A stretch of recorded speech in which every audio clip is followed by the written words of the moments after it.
ഈശ്വരോ ഇതെന്തൊരു പാട്. എടാ പിന്നെ ഇങ്ങനെയൊന്നും അല്ലടാ. ഈശ്വര ഇതെന്താ തടാകോ? ഷൂ ആര് കണ്ടില്ല. ഓ അപ്പില് ചവിട്ടിയ പോലെ. ഞങ്ങളിന്ന് പോകുന്നത് അമ്മച്ചിയുടെ അപ്പൂപ്പൻ്റെ വീട്ടിലാണ് കേട്ടോ.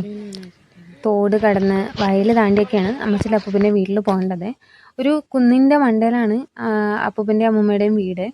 അപ്പോൾ പോകുന്ന വഴിക്കൊക്കെയും നമുക്ക് ഈ വാഴ, ചേമ്പ്, പടവലങ്ങയൊക്കെ കാണാം. ഇപ്പം ഈ പടവലങ്ങ ഇങ്ങനെ പൂത്തലിഞ്ഞ് കിടപ്പുണ്ട്, പക്ഷെ ആരും പറിച്ചിട്ടൊന്നുമില്ല. അതുപോലെ തന്നെ കണിക്കൊന്ന, കുഞ്ഞു കുഞ്ഞു ചെറുതോടുകൾ ഒക്കെ കാണാൻ കഴിഞ്ഞു കേട്ടോ. പാടയോരത്തൂടി നടക്കുമ്പോൾ ഞങ്ങളുടെ കണ്ണിലെ ആദ്യം പതിഞ്ഞത് ഈ കുഞ്ഞു മഞ്ഞപ്പൂക്കളാണ്. പണ്ട് മലയാള പാഠപുസ്തകത്തിൽ പഠിച്ചതുപോലെ ഓരോ പൂവിനും ഒരു കഥ പറയാനുണ്ട്.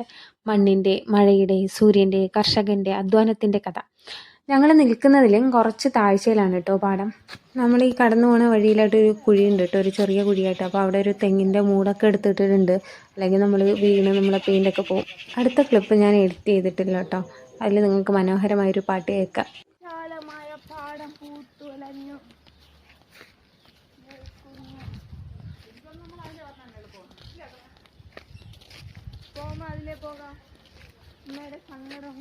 ആക്ച്വലി അമ്മച്ചിയുടെ വീട്ടിൽ പോകാനായിട്ട് 2 വഴികളുണ്ട്. ഒന്ന് വയലിൻ്റെ ഉള്ളിലൂടെ നമുക്ക് പോവാം, ഒന്ന് വയലിൻ്റെ പാടയോരത്തൂടെ പോവാം. അതിൽ നിങ്ങൾ ഈ പ്രാവശ്യം പോയത് പാടയോരത്തൂടെയാണ് കേട്ടോ. അപ്പോൾ എൻ്റെ അമ്മ പറയുന്നത് വയലിലൂടെ പോവുകയാണെങ്കിൽ കുറച്ചുകൂടെ എളുപ്പം ഉണ്ടാവുമെന്നാണ്. നമ്മൾ അമ്മച്ചിയുടെ അപ്പൂപ്പൻ്റെ വീട്ടിൽ ഏകദേശം എത്തിയിട്ടോ. ഈ ഇടതുവശത്തൂടെ കാണുന്ന വഴിയിൽ ഇട്ട് കയറുമ്പോഴാണ് അവരുടെ വീട്. അതിൽ പോകുന്ന വഴിയിൽ അട്ട അങ്ങനെയുള്ള സംഭവങ്ങളൊക്കെ ഉണ്ട് കേട്ടോ.